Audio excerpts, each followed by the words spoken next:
Осы үйдің тіршілігіне өмірі көңілі толмайтын бір адам бар. Ол мына шаңырақтың қазіргі иесі Тоқабай.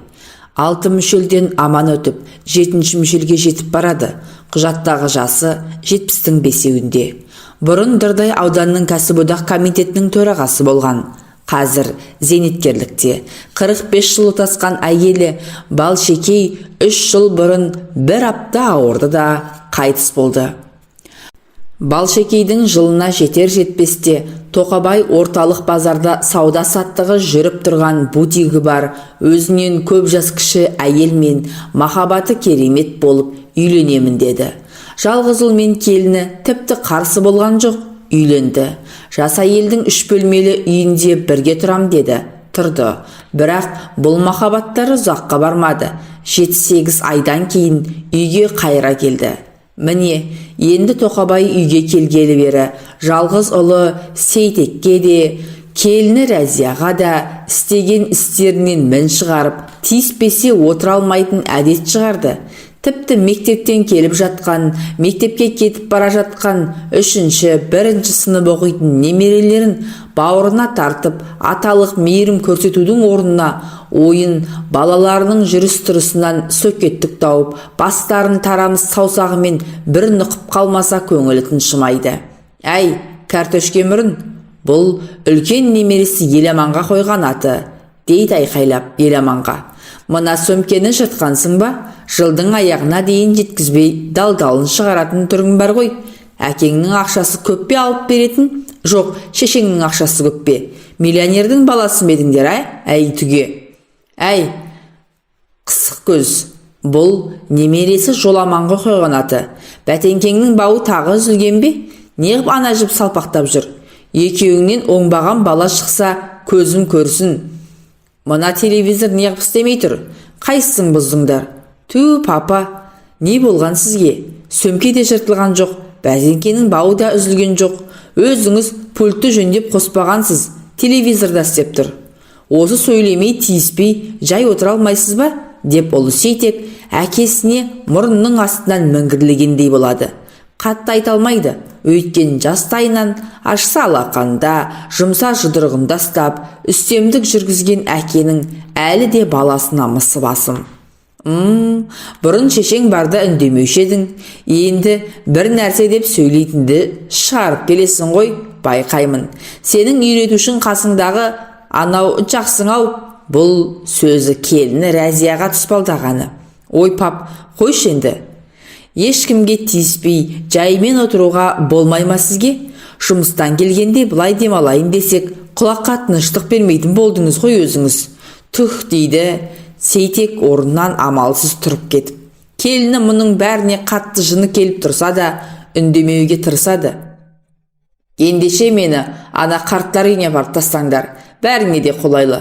Пап, ешкім сізді қарттар үйіне апармайды, қайдағын айтып отырасыз, дейді Рәзия, енді үн қатып, кесе аяғын жылыстырып жатып. Ішінен тағы, енемнің орнына осы шал кетуі керек еді, жатқан қырсық, дейді. Рәзия атасын келген күннен жек көреді. Нағыз қарабақай есепшіл, ұсақ адам.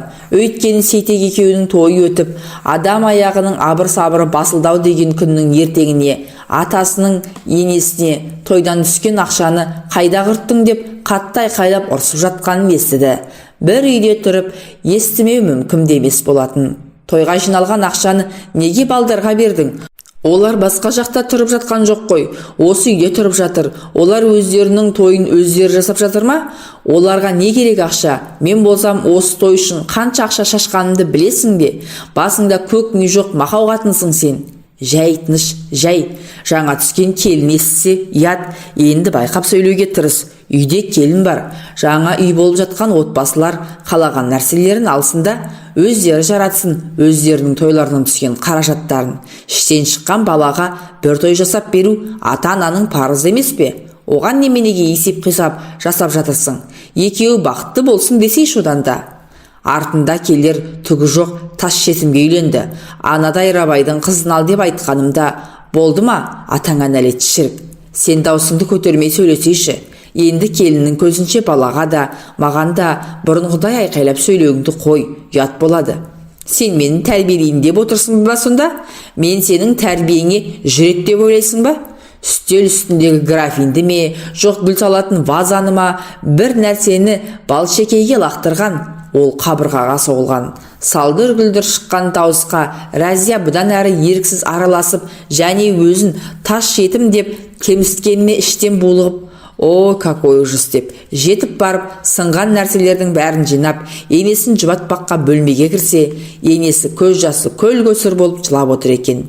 Сонда да болса сыр алдырғысы келмей, «Кешір айналайын, кешір, бара бер, алаң болма, әр адам өзінің кім екенін өзі өстіп көрсетіп қалады, бара бер» деді.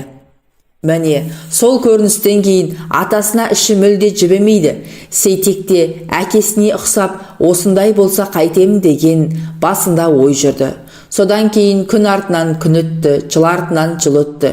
Бәрібір атасы Тоқабай сол өзінің өргөкірек өзімшіл мінезінде қалды. Талай рет енесін ренжітті. Екі баланың дырдай әкесі болды-ау деп ойламай, Сейтекке де дөрекі қалыппен жекіруді тоқтатқан жоқ. Рәзияның қуанатыны күйеуінің мінезі әкесіне кереғар, ұқсамайды, анасы сияқты. Енесі Балшекей үйдің атмосферасын түзетіп отыратын термометр сынды мінезімен бәрінің де тігісін жаттықтырып, еш нәрсені сыртқа білдірмеді. Рәзияны да қызындай аялап, бәр тәрбиесін үйретті. Өлеріне азғын қалғанда келіні Рәзияға: «Айналайын Рәзия, алдыңда әлі талай күндер болар, бірақ мына атаңа болар ренжіп, Сейтек екеуің бөлініп кете қалмаңдар. Ортада алтындай ұлдарың бар. Мен ана жаққа кеткеннен кетіп қана қойсам, сендердің бастарың быт-шыт болмасын. Осы шаңырақты сақта қызым. Мен саған сенемін күнім. Сабырлы бол әр нәрсеге де. Анау-мынау сөзін құлаққа ілмеуге тырыс Тоқабайдың» дегенді. Рәзияға салса, атасымен бір шаңырақ астында бір күн түгілі бір сағатта тұрғыш жоқ. Күйеуі Сейтек әкесімен емен жарқын сөйлесіп, небір нәрсені ақылдасып, шүйіркелесетін Рәзия осы үйге келгелі көрген емес. Атасы немерелері Еламан мен Жоламанды қасына алып, ол да сөйлеспейді. Тіпті жас балалардың осы үйде болғанын қаламайды. Тыныштықпен өзі